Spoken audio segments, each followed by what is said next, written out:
Madrid, winter of 1714. In a dim chamber of the royal palace, a young queen coughs blood, her breath fading beneath whispered prayers. She is only 25. Maria Luisa of Savoy, once the lifeline of Spain in the fires of war, is now nothing more than a frail body broken by childbirth and disease. An empire preserved at the cost of a young woman's life. Every jewel in her crown glitters like a drop of blood drained from her fragile veins. She was born in Turin, September 1688. Maria Luisa Gabriella of Savoy. From the first cries of her infancy, she did not belong to herself. She was a daughter, yes, but more than that. She was a pawn. A piece on the chessboard of dynasties, pushed forward by hands she would never control.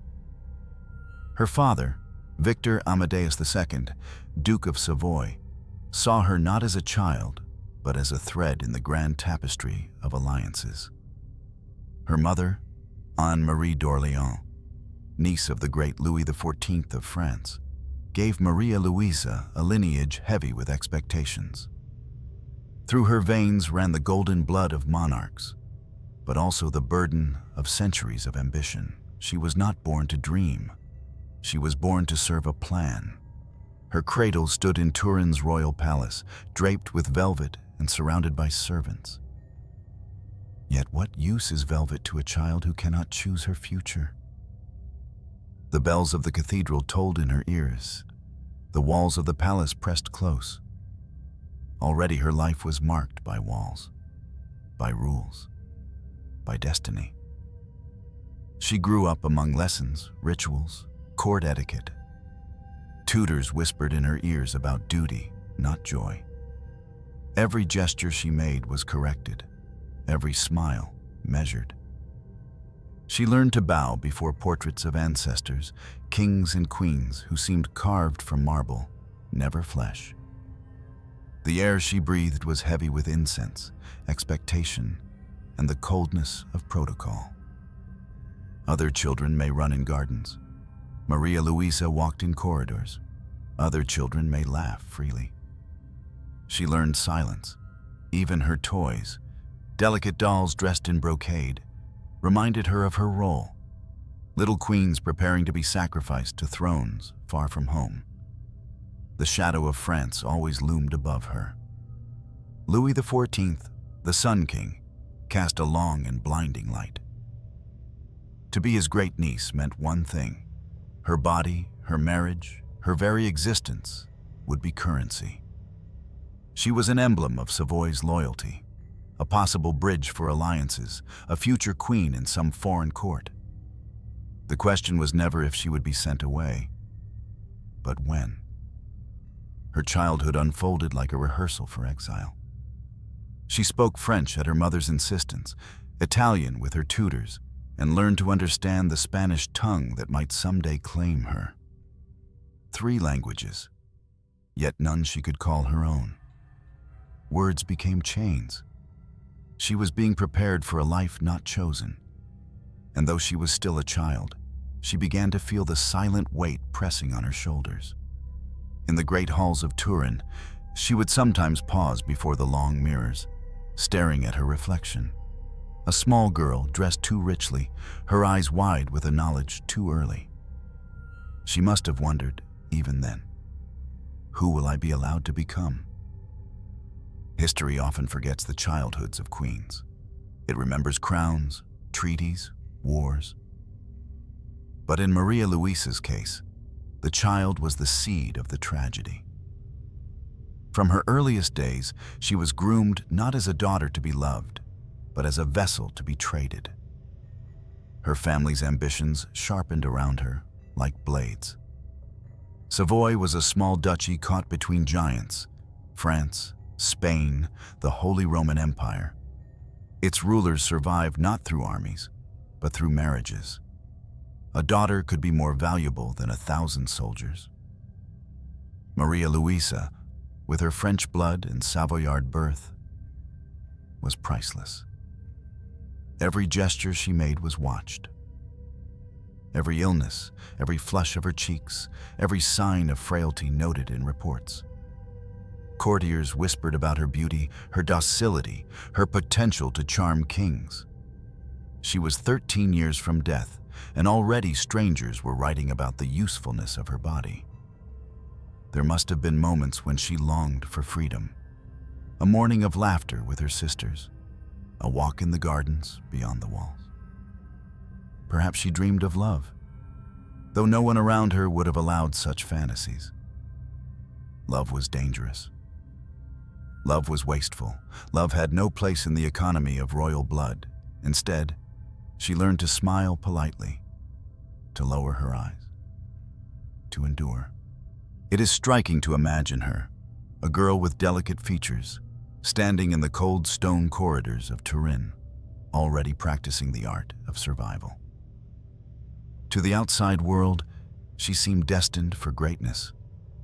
Inside, she was already marked for sacrifice. There is a cruelty in such beginnings. To tell a child that she is born not for herself, but for others. To strip away the innocence of play and replace it with calculation.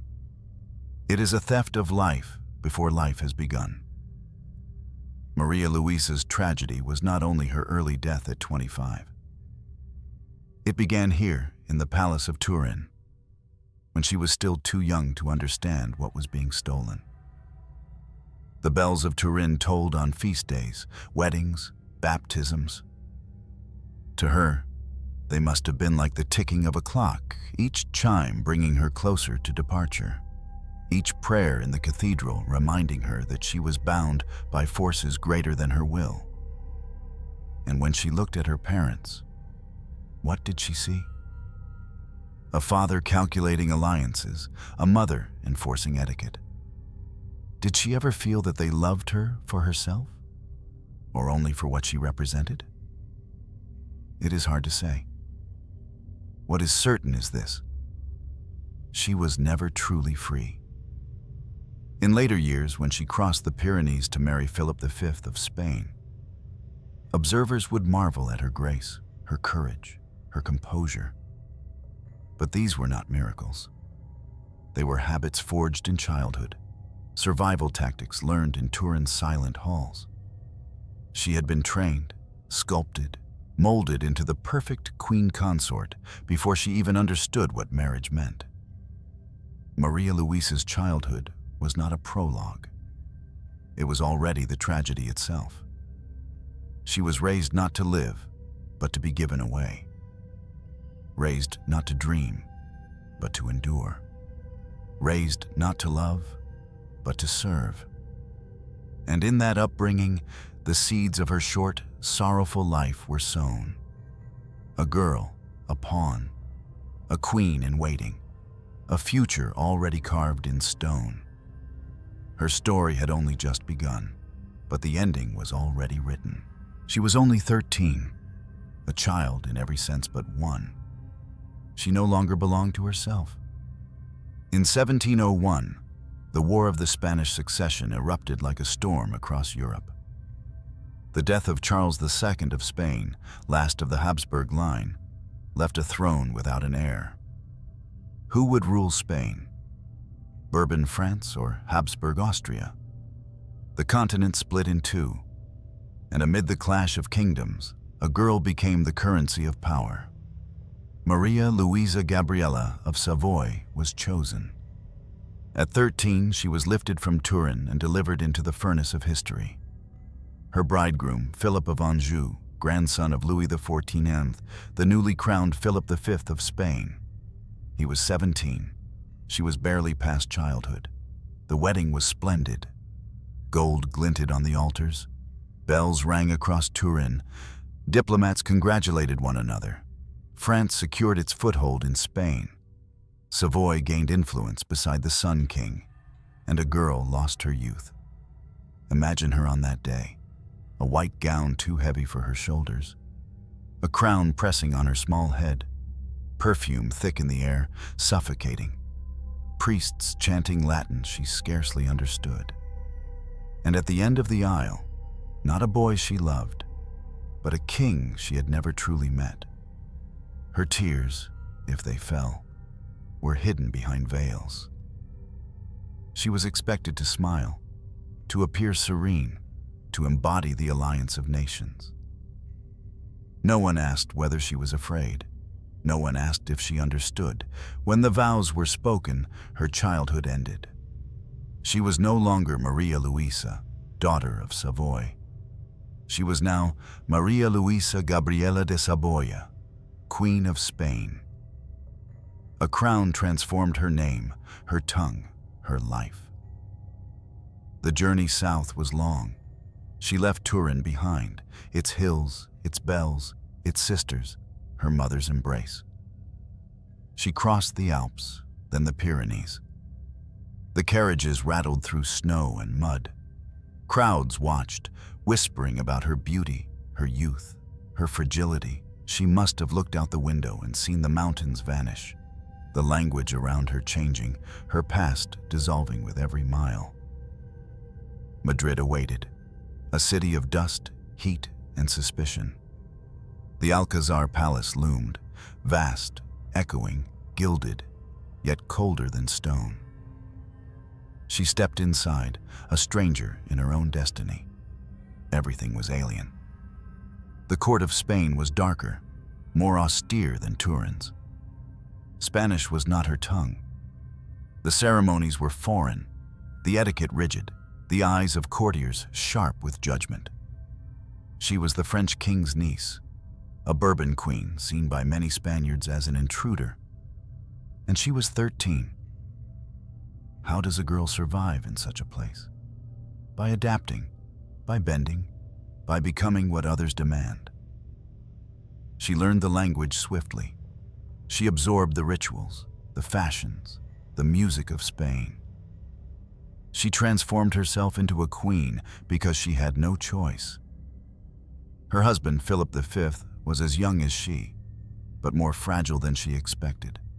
Melancholic, trembling, easily overwhelmed. He clung to her, and she, astonishingly, became his anchor. A girl became the strength of a king. Observers at court soon whispered in astonishment, "It is the queen who steadies the king." When Philip hesitated, she urged him forward. When his mind faltered, she calmed him. She read reports, advised on decisions, spoke with ambassadors. Behind closed doors, it was Maria Luisa, not Philip, who bore the weight of monarchy. But power for her was not freedom. It was performance. She was expected to appear wise beyond her years, devoted to Spain, obedient to France, loyal to her husband, fertile for the dynasty. 1,000 roles, none chosen. In letters home, she sometimes confessed her isolation. To her mother, she wrote of the cold, of the loneliness, of the suffocating ceremonies. Yet she also tried to sound strong, as if convincing herself. Duty became her shield. 13 years old and already a queen in every sense. 13 years old and already carrying the weight of an empire's survival. The palace in Madrid became her prison of gold.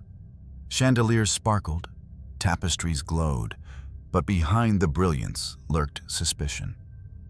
Every smile at court concealed calculation. Every gesture was watched. She was young, but not naive. She understood she was surrounded by eyes waiting for her to stumble. At night, perhaps she lay awake in her chambers, the vast ceilings echoing above her, whispering memories of Turin. She might have remembered simpler mornings when she was just a daughter. But those days were gone. She belonged now to Spain. The irony is sharp. She had crossed Europe to marry a king, to sit on one of the greatest thrones of Christendom. Yet she was more trapped than ever. A cage does not cease to be a cage because its bars are gilded. Still, she adapted. She learned to play her part, to mask her fear, to move like a queen, though her body was still that of a girl. Her youth vanished not in years, but in expectations. One day, she was a child. The next, a sovereign. And history recorded the triumph. The alliance secured, the queen installed, the dynasty strengthened. What history did not record was the silence inside her heart. This was the paradox of Maria Luisa's life. She was powerful, yet powerless. Visible, yet invisible. A queen to all, but a child to herself. At 13, she should have been learning to write poetry, to play games, to dream. Instead, she signed documents, soothed a king, walked through corridors lined with men twice her age who expected her to bear sons for Spain. The marriage was consummated. The duty begun. The cycle of pregnancies and losses, of sacrifice and exhaustion, was not far away. But already, even before the first child, the tragedy had taken root. Because when a girl is given a crown at 13, what chance does she have to live as a human being? None. Maria Luisa of Savoy was a bride, a queen, a pawn, and a prisoner. And the story of her slow collapse had only just begun. He was 17 when he inherited the crown of Spain. Philip of Anjou, now Philip V. A boy king in the shadow of giants. Grandson of Louis XIV, heir to a throne battered by wars, mistrusted by his own subjects. He looked regal on paper. In reality, he was fragile. Philip was restless. His moods shifted like the wind. One day he burned with zeal, the next he collapsed into despair. He trembled at responsibility. He prayed obsessively, fearing sin, fearing failure. The crown weighed heavily on his temples, and his soul bent under the pressure. Into this storm came Maria Luisa. She was 13, yet she became his anchor. A girl playing the role of queen, suddenly asked to be wife, mother, counselor, and shield. Court observers noticed quickly. Philip clung to her. His eyes sought her approval before he spoke. His hand shook less when hers rested upon it. The paradox was brutal. Spain had placed its hopes on a king, yet it was the queen, barely a teenager, who steadied the monarchy. Letters from ambassadors whispered of her influence. "She has the courage he lacks," one wrote. Without her, His Majesty would drown in his melancholy. Another noted, "The Queen is a child, but she is the only one who holds Spain together." Imagine the weight. She should have been studying embroidery or poetry, yet she was whispering strategies in a king's ear. She should have been playing with her sisters, yet she was calming the night terrors of a young monarch trembling in his bed. Philip's mind was often described as fevered. He fell into bouts of obsessive devotion, attending endless masses, repeating prayers, refusing food. At other times, he sank into silence, unable to speak, unable to decide. The Bourbon dynasty, new on the Spanish throne, threatened to collapse at its very beginning. And it was Maria Luisa who kept its pulse alive. But her power was not freedom. It was survival. Every word she spoke had to be measured.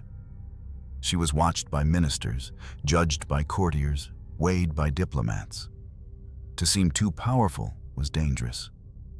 To seem too weak was fatal. She walked a razor's edge between suspicion and necessity. At night, in the vast stone chambers of the Alcazar, she comforted Philip as he wept. He feared madness. He feared death. He feared God's wrath. And she, barely 14 now, whispered to him like a mother soothing a child. He depended on her completely. The war raged outside. The War of the Spanish Succession tore Europe apart. Armies clashed across Italy, the Low Countries, Catalonia. Thrones were gambled like dice. Yet in Madrid, The fate of the Bourbon crown rested not on the battlefield, but in the quiet strength of a teenage queen who held her husband together. This is the cruelty of her life. History remembers kings and generals, but often it was the unseen endurance of women, too young, too fragile, too forgotten, that prevented empires from shattering overnight. Maria Luisa was one of them. She grew quickly. Childhood vanished. Her letters reveal a maturity far beyond her years. She urged Philip to act, to trust certain ministers, to dismiss others. She reminded him of his duties when despair swallowed him. She absorbed his weakness, carried it, masked it from the court. And yet, behind her composure, she was still a girl. Imagine her sitting at her writing desk, candlelight flickering, her pen scratching out words to her mother in Turin. "The king is often unwell. He leans on me greatly. I am tired." The ink must have blurred with tears. There is a silence in such lives, a silence that swallows the self. Who was Maria Luisa beyond the queen, beyond the dutiful wife, beyond the political symbol? Did she have private dreams, small joys, secret despairs? The record is scarce, because history did not care. History wanted only the queen, not the girl. Still, we can see her through fragments. A Venetian ambassador described her as spirited, intelligent, and courageous. Another wrote, "The queen governs the king." Such words were both praise and warning. For a queen to govern was a scandal, but without her, Spain would have been rudderless. And so she lived in paradox, indispensable, yet disposable, cherished by her husband, resented by courtiers, admired by some, whispered against by others, always carrying the weight of a kingdom, though her shoulders were slight. Philip's dependence deepened. When she was near, he could function. When she was absent, he crumbled. Even his eating, his sleeping, his very ability to rise from bed seemed to depend on her presence. She was not wife alone, she was lifeline. But such a role is unsustainable. No one can carry another's brokenness forever. And Maria Luisa was already fragile. Her body, still adolescent, was soon forced into pregnancies. Her strength, already drained by the strain of court and husband, would be pushed further than nature allowed. In the corridors of Madrid, whispers grew. The king is weak. The queen too powerful. Ministers shifted uneasily. Allies watched with suspicion. Her enemies sharpened knives of rumor. And yet, she endured. For Philip, for Spain, for a dynasty that would remember her only in passing. She was 13 when she became queen, 14 when she became counselor, 15 when she became mother, 25 when she died. The seeds of that early death were planted here, in these years of quiet sacrifice. Every night she soothed a trembling king. A part of her own strength ebbed away. Every day she wore the mask of composure. Another layer of her own childhood peeled off. She was not only the wife of a weak king. She was the queen who carried his weakness as if it were her own. And in doing so, she burned out far too quickly. The body of a queen was never her own. It was the property of dynasty, of court, of history. Maria Luisa of Savoy learned this truth before her 15th birthday. From the moment her marriage was sealed, whispers began. When will she give Spain an heir? Ministers counted the months. Courtiers eyed her waistline. Ambassadors sent reports home about her health, her complexion, her appetite. Every glance toward her was a question. Was she carrying the future of the Bourbon line? She was still a child, but her womb became a battlefield.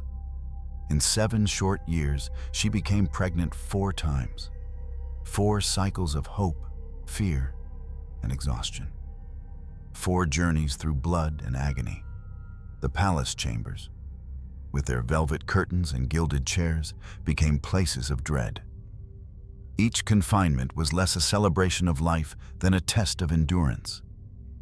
Physicians hovered with remedies, priests waited with prayers, courtiers whispered wagers. Behind the locked doors, Maria Luisa screamed into the night, her body torn apart in the service of Spain. The first child was born in 1707, a boy. Relief swept the court. At last, an heir. The Bourbon dynasty seemed secure, but he was frail. His cries were weak. Within months, he sickened, and his tiny body failed. The joy evaporated. Hope turned to silence. Maria Luisa was only 19. Already she had tasted the cruelty of royal motherhood. To carry life within her, to risk her own death in labor, only to see the child vanish into the grave. Still, there was no rest. The pressure returned. She must try again. In 1708, another birth. This time a daughter, Maria Isabel. She lived for a time. Yet even that fragile victory was overshadowed by court whispers. Daughters did not secure dynasties. Spain wanted sons. Maria Luisa, exhausted, forced herself to smile. She paraded the infant before courtiers, showed strength to ambassadors, played the role demanded of her. But at night, in her chamber, her body shook with fever. Blood had drained her. She was not yet 20, and already her health faltered. 2 more pregnancies followed. One child lived longer, another died swiftly. Each time, the pattern repeated. The queen vanished from public view, shut behind guarded doors, enduring agony with only midwives and priests for company. Each time she re-emerged paler, thinner, weaker. The toll was visible. Her cheeks hollowed, her lips cracked, her hands trembled when she signed documents. Her once bright eyes dulled with exhaustion. Yet Spain demanded more. A queen's worth was measured not by her counsel, not by her courage, but by the children she produced. And so, each year, she walked again into the prison of childbirth. The irony was sharp. In public, she was praised as the steady hand of the monarchy, the one who calmed Philip's mind, the queen who bore herself with dignity before foreign courts. In private, she was reduced to flesh and blood, to screams and stitches, to endless recoveries that never truly healed. Her letters during these years reveal a woman aware of her fragility. "My strength diminishes," she confessed to her mother. Yet even then, she tried to sound dutiful, as if apologizing for her weakness. She did not write of resentment, only of fatigue, only of sorrow. But history tells the rest. By 22, her health had deteriorated. Physicians suspected tuberculosis. The coughing fits began. Winters brought fevers that clung to her for weeks. She spat blood into handkerchiefs embroidered with royal crests. The silk stained red. Still, the court pressed her forward. Another pregnancy, another chance at salvation. It was as if her suffering did not matter. Her body was the empire's tool, to be used until it failed. 3 of her 4 children died in infancy. The surviving daughter was delicate, sickly, unlikely to outlive her mother. Each coffin carried not only a child, but a piece of Maria Luisa herself. She walked behind them, veiled, silent, her steps unsteady. The Queen of Spain became the Queen of Funerals. By the time she reached 24, her body was collapsing. What began as a youthful resilience turned to frailty. She struggled to rise from bed. The cough deepened. Her pregnancies had drained her marrow, her lungs, her soul.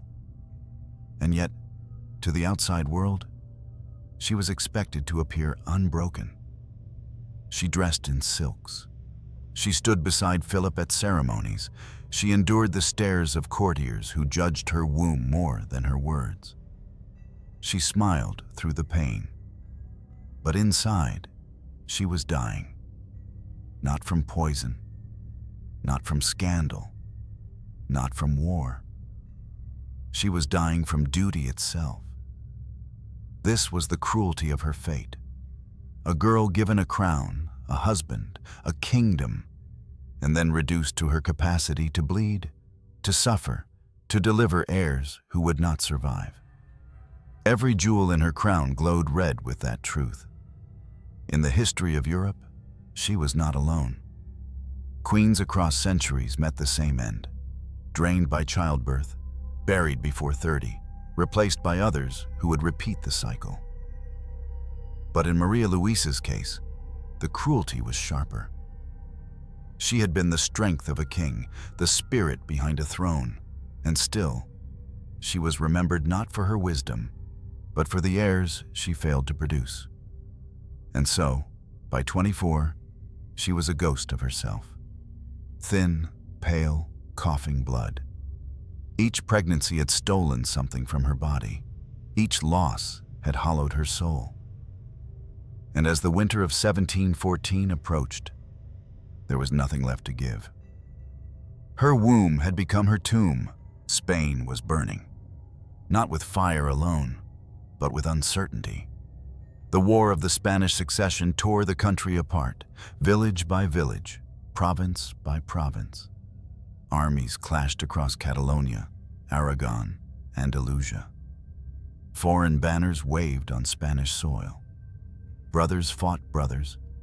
Allegiance was questioned with every knock at the door.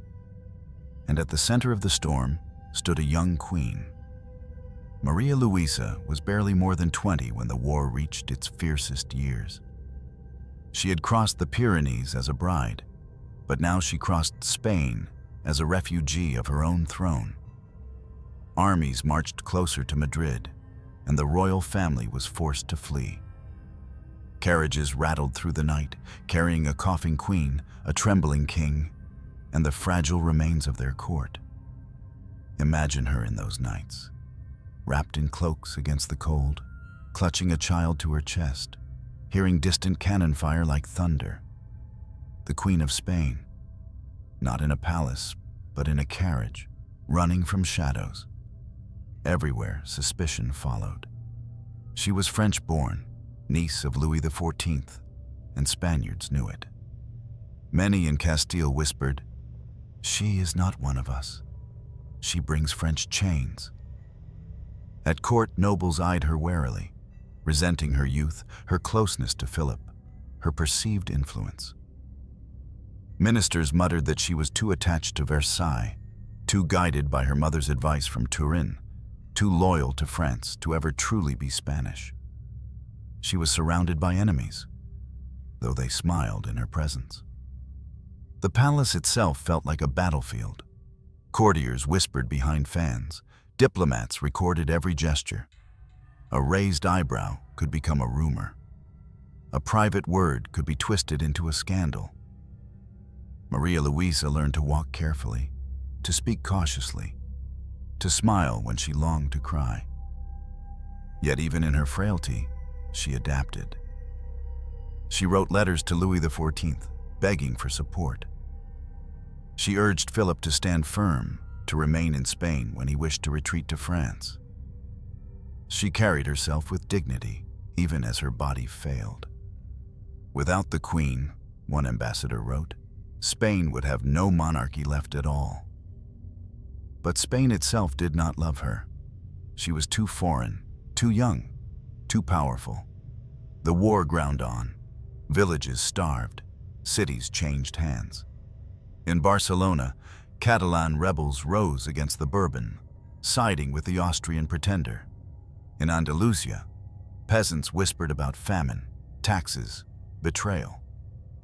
For common people, the crown was a distant weight, neither trusted nor beloved. And when they looked at their queen, coughing blood in gilded carriages, they saw not salvation, but intrusion. she was isolated. No close friends in Madrid, few allies in court. Even ladies-in-waiting were more spy than companion. The loneliness deepened. Letters became her lifeline, fragile scraps of paper to her mother in Turin, to relatives across the Pyrenees. But ink was no substitute for touch, and replies came too late. Within the palace walls, the atmosphere turned hostile. Ministers allied against her. Courtiers whispered that she was dangerous. Some claimed she meddled too much in affairs of state. Others accused her of caring only for France. Every move was watched, every smile dissected. Imagine the weight. To be 22, thin, ill, weary, yet still forced to carry a kingdom's suspicions on your shoulders. And always, the war. It seemed never-ending. Each season brought new battles, new rumors, new defeats. Carriages moved again, the court in flight. Sometimes they slept in villages, sometimes in half-ruined palaces. Always the sound of war pressed close. It is easy to forget how precarious it all was. Spain as a nation was breaking. Philip could have lost the crown entirely. Another king could have ruled in Madrid. And in those fragile moments, it was Maria Luisa who stiffened his resolve, who whispered that they must not flee, must not surrender. Yet the Spaniards she sought to save did not thank her. To them, she remained a stranger. To them, she was still the French girl. In her chamber, mirrors reflected a pale queen wrapped in shawls, her hair falling loose from fever. She looked at herself and saw not power, but fragility, not majesty, but isolation. Outside, courtiers waited with false smiles. Inside, she coughed blood into handkerchiefs embroidered with her initials. The silk turned scarlet. The duality defined her life, indispensable to Philip, unwanted by Spain. And through it all, she endured. She smiled when duty demanded. She sat in council when strength allowed. She prayed in chapels when despair threatened to drown her. She carried herself with the dignity of a queen, even when treated as an intruder. But the truth is stark. She was alone. Alone in war. Alone in court. Alone in her failing body. Every step through the halls of Madrid was a performance. Every word, an act. She had to prove herself Spanish, prove herself loyal, prove herself worthy. Yet no proof would ever be enough. By the winter of 1713, the war began to wind down. Treaties were drafted. The Bourbons would keep the throne, though at great cost. Philip's crown was secure, but Maria Luisa's life was not. Her body had given too much, her spirit had endured too long. The war had been won, but the queen had been lost in the process. Because while Spain survived the flames of succession, Maria Luisa of Savoy was consumed by them. Winter returned each year like a verdict. And with each winter, her body betrayed her more. The cough began as a whisper, a dry sound in the night, dismissed by physicians as fatigue. But it grew louder, harsher. It tore through her chest, staining her handkerchiefs with red. Every stain was a warning, life dripping away, drop by drop. Maria Luisa grew thin. Her gowns, once heavy with silk and gold, now hung loose on her frame. Jewels glittered against skin too pale. Her cheeks, once flushed with youth, hollowed into shadows. Even her eyes dimmed, their brightness swallowed by exhaustion. She had been forced to endure childbirth after childbirth, war after war, whisper after whisper. But now, the battle was inside her. Her lungs filled with fire. Her breath shortened. Each step across the palace felt like a mountain. Physicians prescribed tonics, infusions of herbs, syrups of honey, draughts of wine. They bled her with leeches. They prayed. Nothing worked. The truth was clear.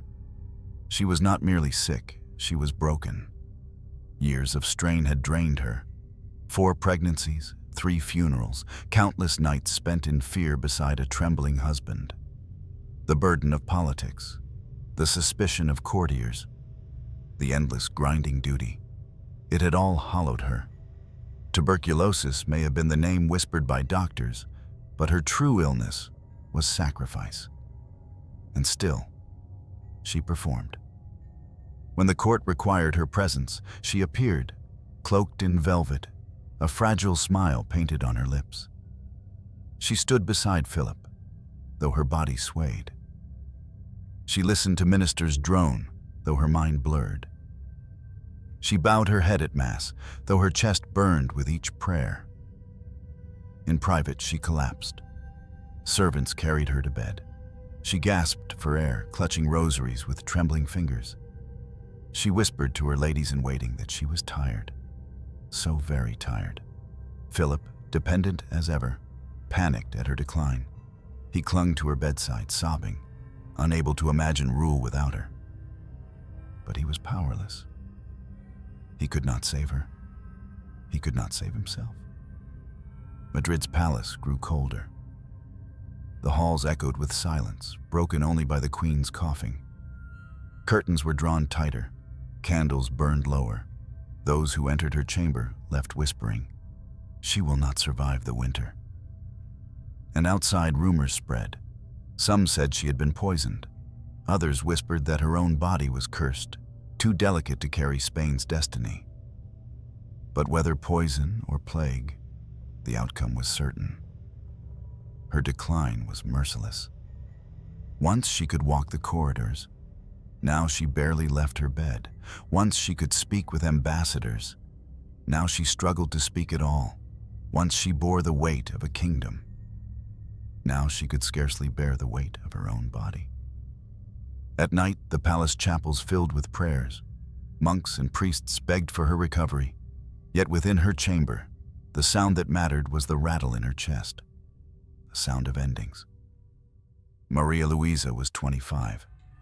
Yet her body was older than her years, aged by grief and duty. Every line on her face was carved not by time, but by sacrifice. Her attendants described her as serene, even in illness. She did not rage, she did not curse. She endured as she always had. Silent, obedient, dignified. But endurance is not strength. Endurance is a form of slow surrender. She began to prepare for death. Her confessor came often, guiding her through prayers of contrition. She clasped the crucifix, kissed its cold metal. She asked forgiveness for sins she never truly committed. The sin of failing to give Spain strong heirs, the sin of dying too young, the sins that were never hers to carry. And the court waited for the queen's last breath, waited for the crown to be passed to another womb, another pawn. This is the cruelty of monarchy. A woman could give her life, her blood, her very breath to the throne, and still be seen as replaceable. Maria Luisa's body was collapsing. But history's machine rolled forward, indifferent. Imagine her final weeks. The heavy curtains, the air thick with incense, the handkerchiefs piled beside her bed, stained crimson, the soft murmur of prayers blending with the ragged sound of her breath. No bells tolled yet, no mourning had begun. But death already lingered in the room. The queen who had steadied a king, the girl who had crossed mountains to wear a crown, the woman who had endured childbirth, suspicion, and exile, now lay fading in silence. Her story was not yet finished, but her body had already given up, and the palace waited for the inevitable. Illness is never silent in a palace. It breeds whispers, multiplying faster than disease itself.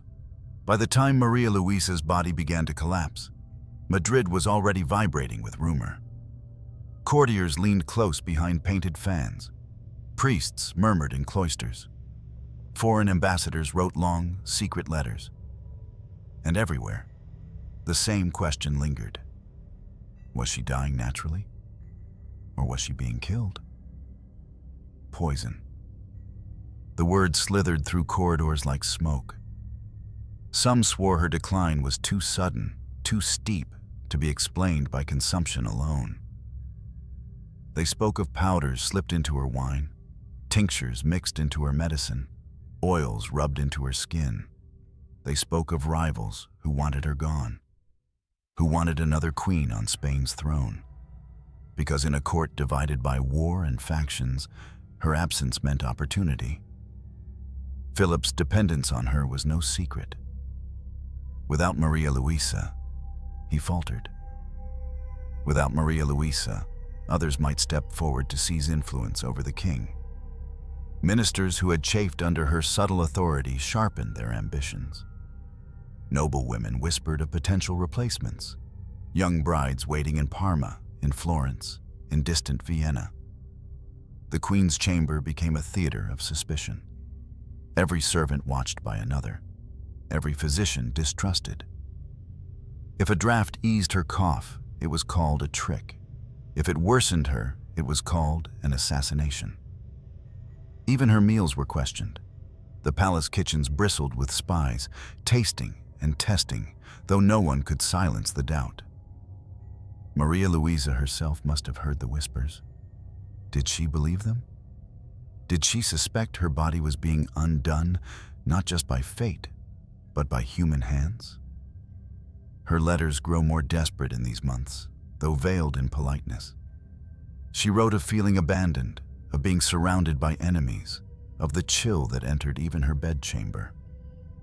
Perhaps she no longer cared whether poison or sickness carried her off. For her, the end was the same. Philip, meanwhile, fell into despair. His love for her, or rather his need of her, was frantic. He wept beside her bed, clung to her fragile hands, demanded physicians save her. But he too was surrounded by rumors. Some said even he wished her gone, so he might remarry, find a stronger wife, bear more sons. Whether true or false, the whispers stained his image.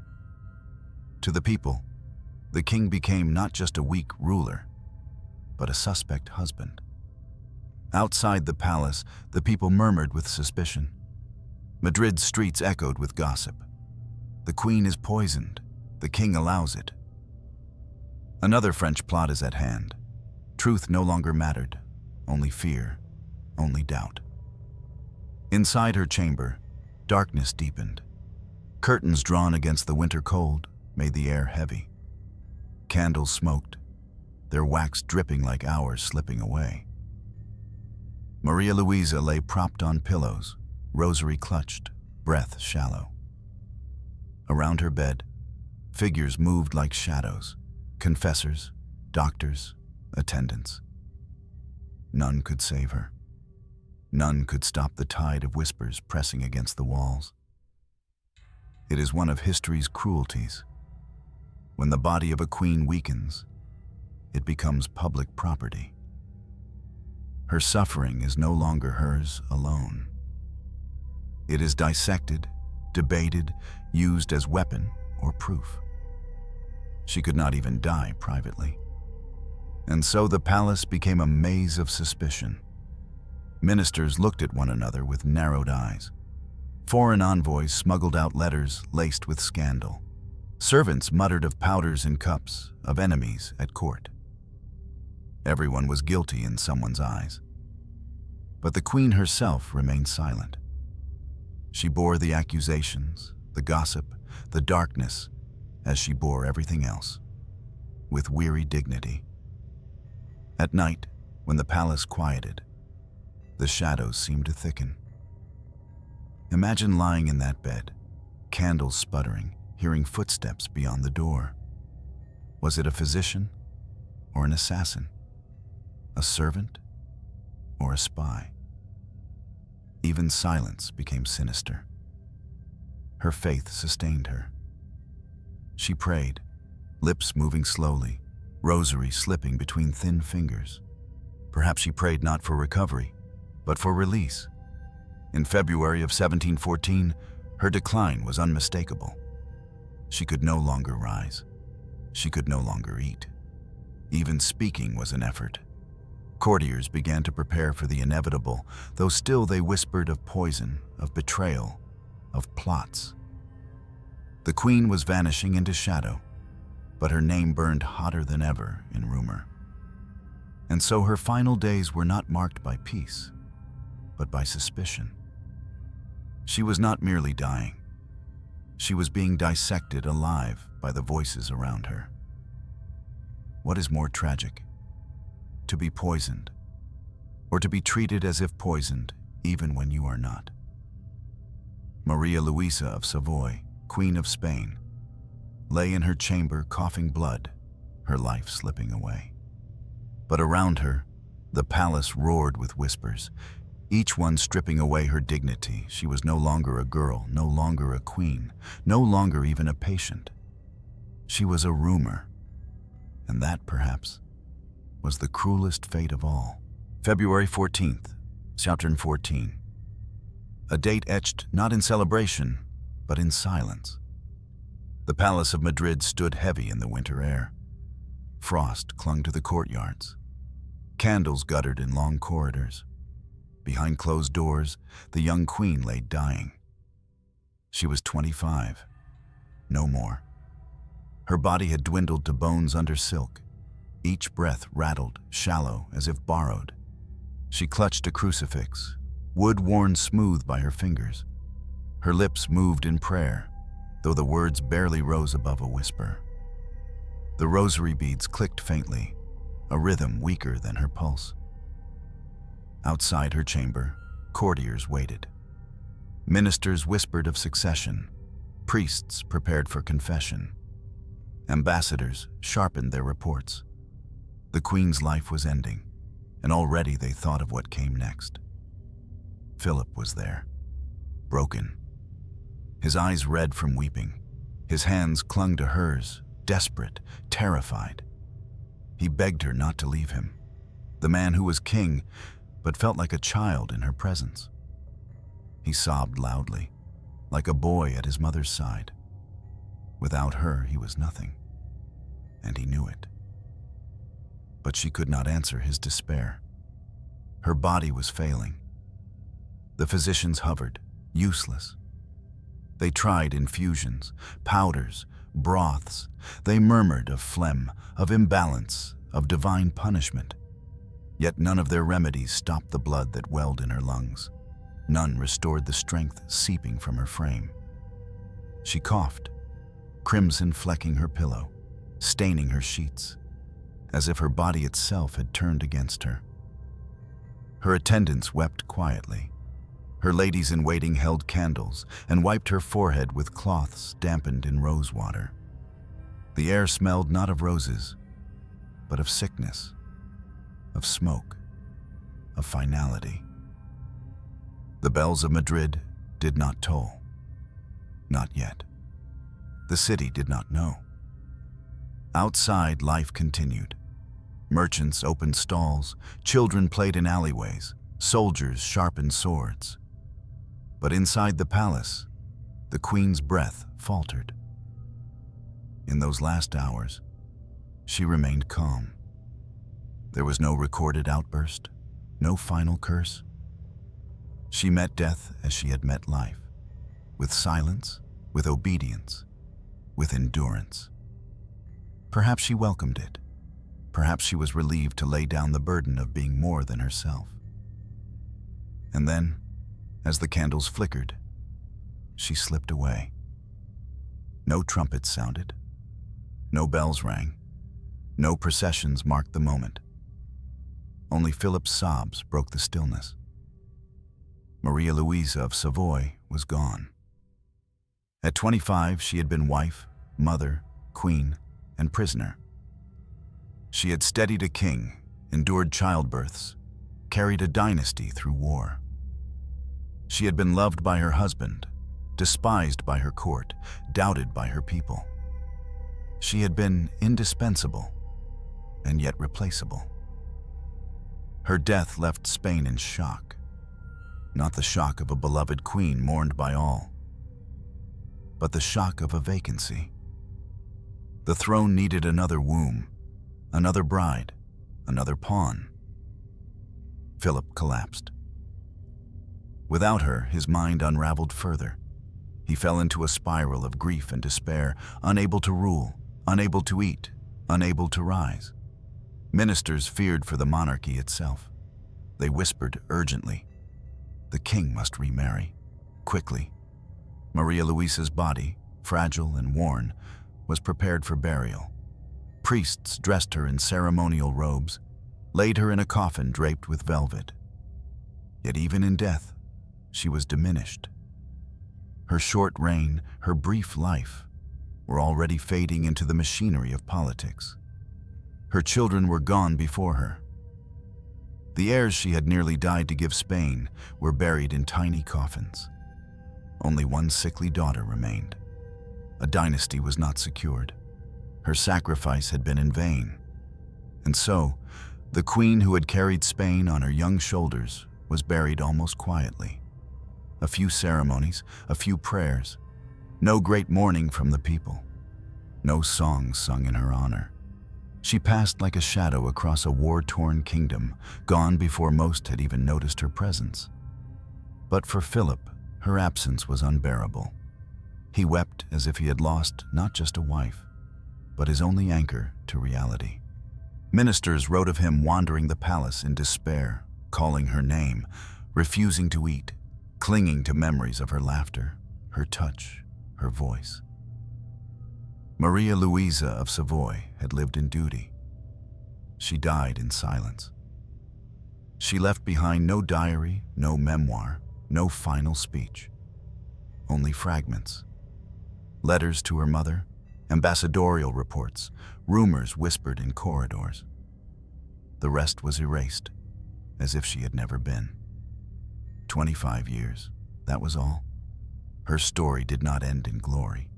No victory, no triumph, no lasting power.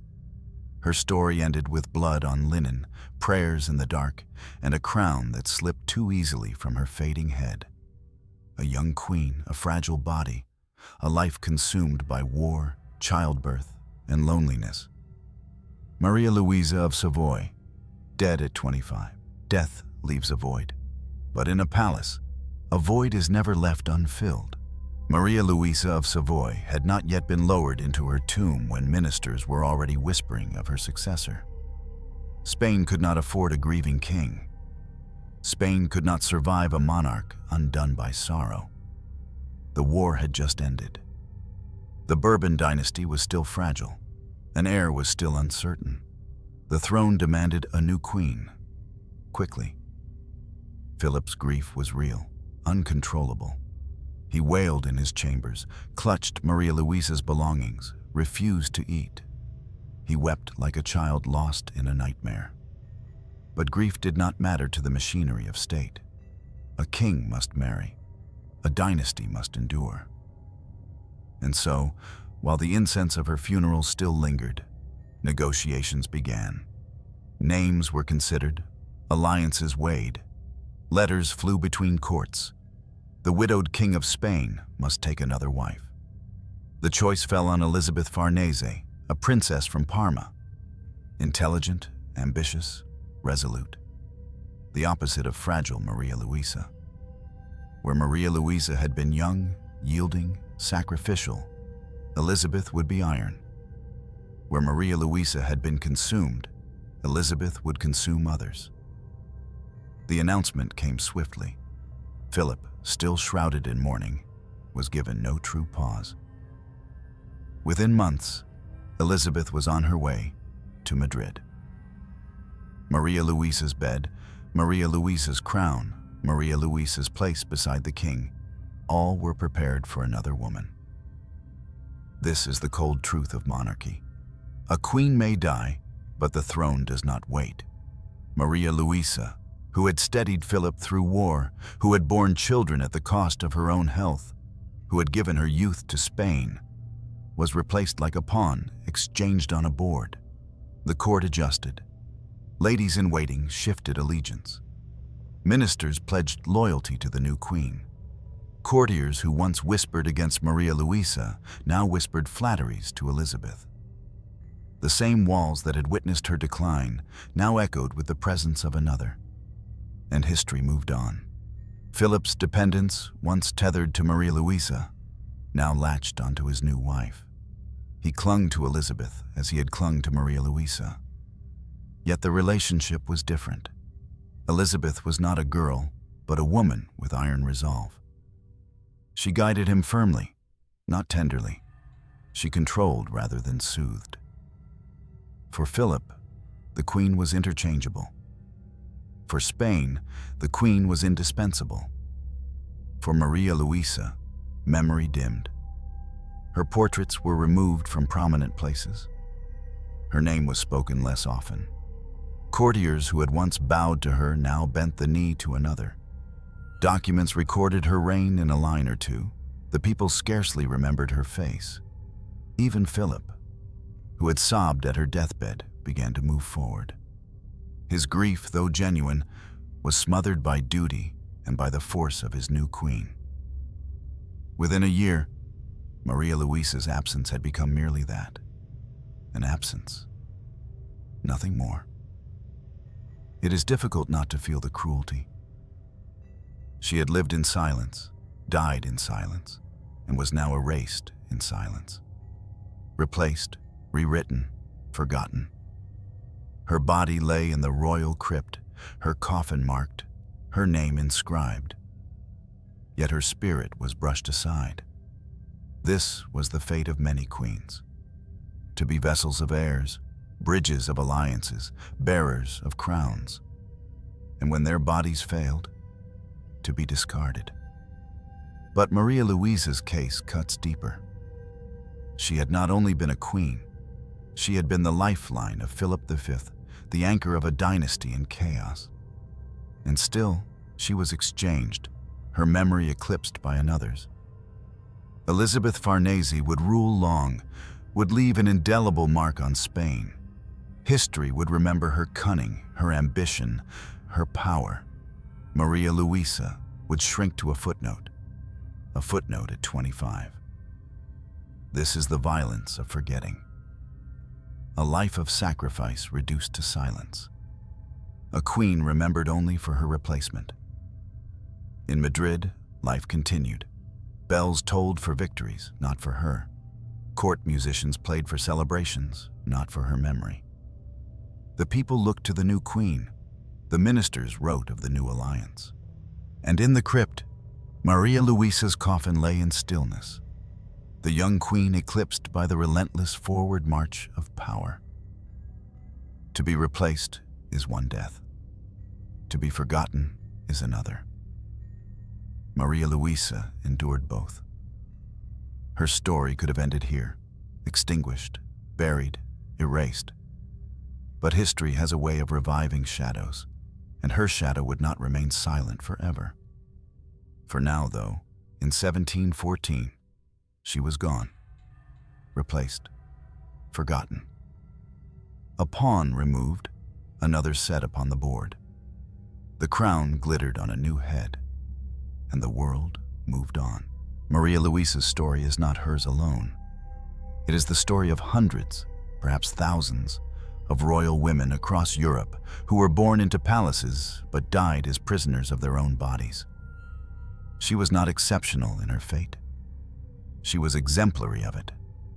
A queen at 13, a mother before 20, a corpse at 25, Manu. Her body was never her own. It was the battlefield on which dynasties waged their silent wars.